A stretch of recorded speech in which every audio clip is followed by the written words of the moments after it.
Hey guys, today I'm going to tell you how to make app screens scrollable in Samsung S26 Ultra.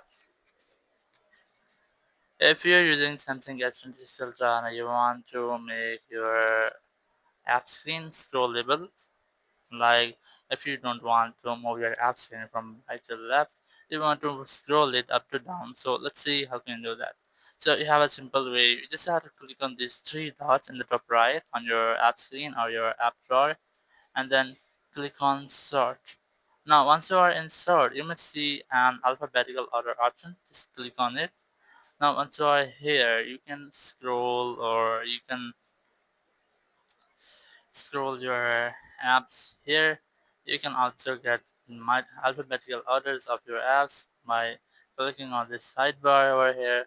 Or if you have multiple apps or too many apps, so you can see this app drawer as longer as how much you have at different apps.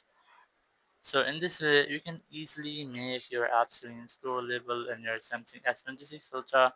Thank you very much for watching the video. Until next video, bye bye.